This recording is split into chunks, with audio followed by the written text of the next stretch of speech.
Batsiro. Atishungurudza. Unaranda danetsa naroi. Danetsa nagondwa. Vanhu vabasa tiswana.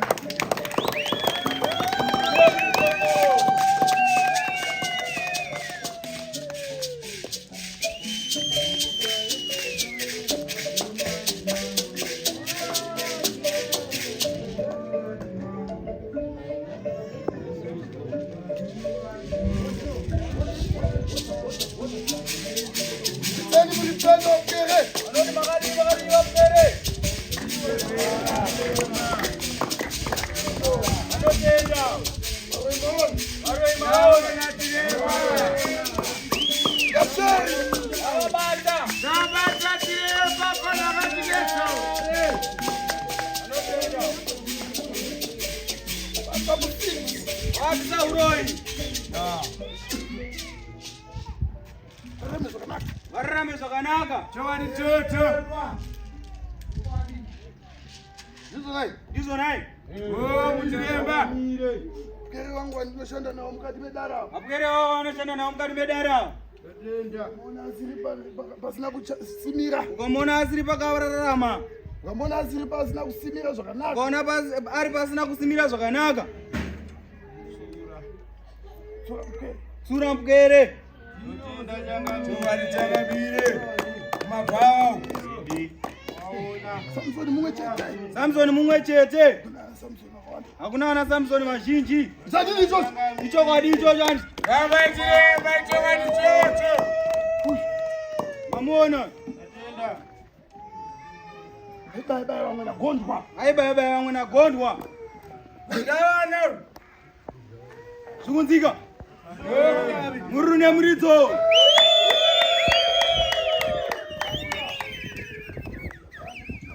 Unotendwa.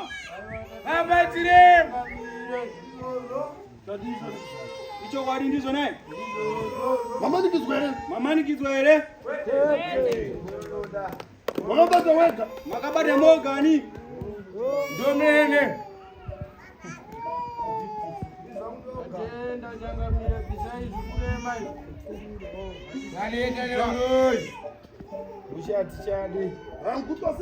Mukuwanza zvakanaka. Vanotenda. Munene mupanze. Moya mumwe chete nemumwe chete. Muchibatsirwa wapwere. Mukuwanza zvakanaka. Kosarana nagonyambira. Mukuwanza zvakanaka. Vanotenda. Kami muri pamberi munozvinenda panze. Mose. Tenda.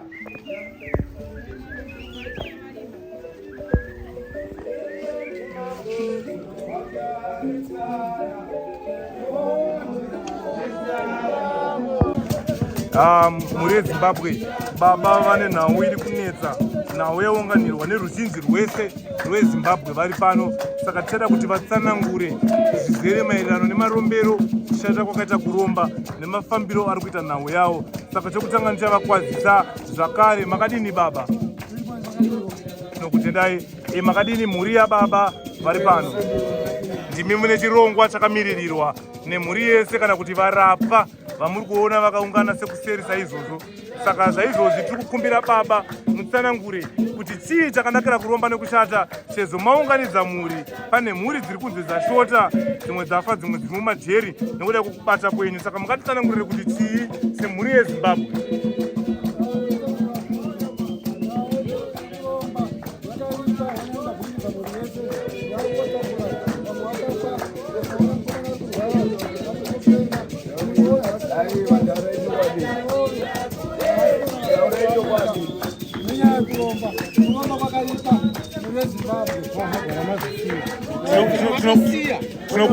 Tinokutendai mhuri yeZimbabwe. Chiitiko chikuitika ichi chinokatyamadza, chinosiririsa, chemhuri inodai yaunganirwa nevarapwa kwamadzibaba Samson uko kuri kuitwa nhau yavo. Yenhau yakamboitwa asi ikaperera mumaplatforms akasiyana siyana. Saka tiri kuti kune vakamboona nhau yababa ava yemuti wakazochinja kuita nyoka, ndiwo muti watiri kuti ndiwo wakuda kubatsirwa. Zviri kunzi wazoita zishanduko zvezvikwambo zvaita zvinokwana kuita 3. Saka ndivo baba vari kuenderwa nawo yavo kumusha kwavo kwavakanotora kuMalawi kuti azotaurwa nezvavo kuseri kwedare. Saka baba tinoda kuti tikutendai nekuuya kwamaita, tinokutendai nekutendera dare kwamaita kuti dare risvike musha menyu muwane kupona.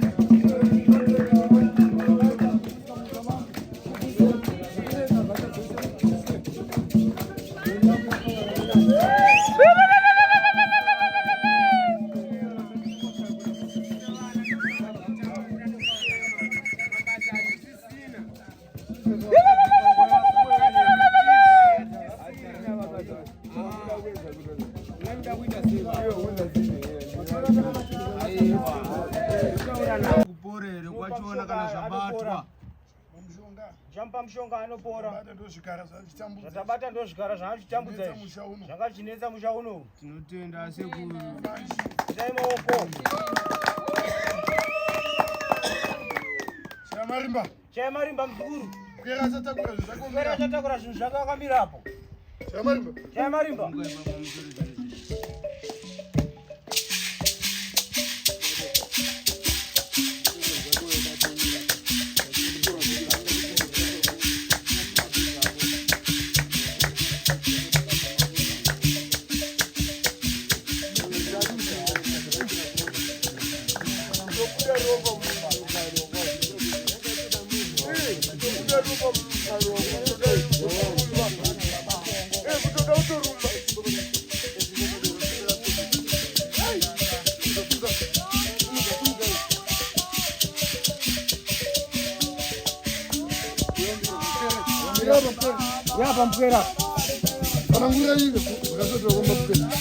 Right, muneino nguva tichapa nguva kuna baba nyakunotora zvinhu zvavakatora kuMalawi kuti vatitsanangurire.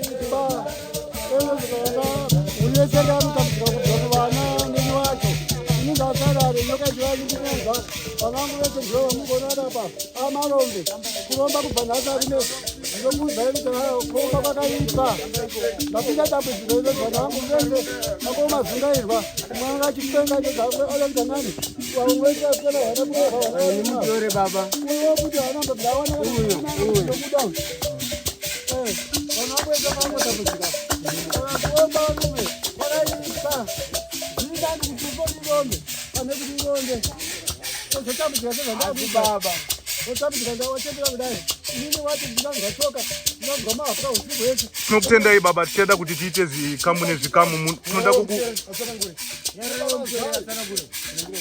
Tinoda kuti muudze zvamunoudza kumhuri yeZimbabwe maererano nekubatsirwa kwamaitwa nachiremba kubva panhau yenyu yekutanga dzamara pachibatwa zvanga zvichitambudza mhuri. Saka da kuti mutaure moga muchipa mashoko kumhuri yeZimbabwe.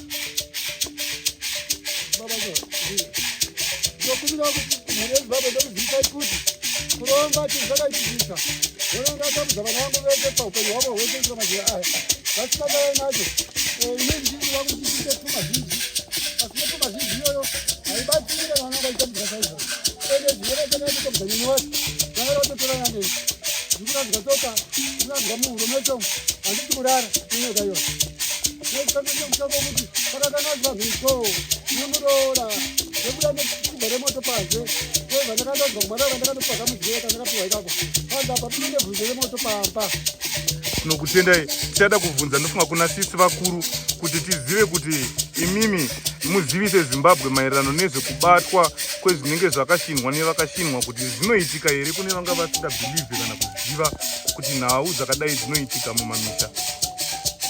Mhuri yeZimbabwe indinokuzivisa kuti muupenyu zvinonzi kunobatwa zvinhu zveshuwa zvinhu zviriko zvezvinoshandiswa nevabereki vedu. Ndaona pana baba vangu vakandibereka vakabatwa zvinhu zvavanga vachirarama vainazvo zvisingagone kuti zvive zvinhu zvinogara nemunhu, asi ndaona baba vangu vakabatwa nemukuru. Nhasi chekutedzesera vabatwa vaine nyoka yekufa yavanga vachirarama vachigara nayo yanga ichidai kutitambudza.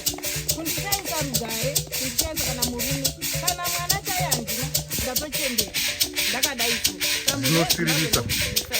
dzinosiririsa mhuri yezimbabwe, dzinoshamisa, dzinokatyamadza mhuri yababa vakaenda kuMalawi kunotora zvikwambo izvo zvasanduka zvikunzi zvakatanga zviri midzi kunosvika kuita mupurwa kana nyoka. Saka mhuri yezimbabwe titori mumusha mevanhu ava kutaura kuno zvatoitwa, basa rabatwa. Saka kuri kuvimbiswa kuti mhuri yezimbabwe kune vane matambudziko akafanana neyayaya munokwanisa kutobatsirwa muchibatsirika. Hakuna dambudziko rinonzi haribatsiriki. Tinokutendai mhuri yezimbabwe.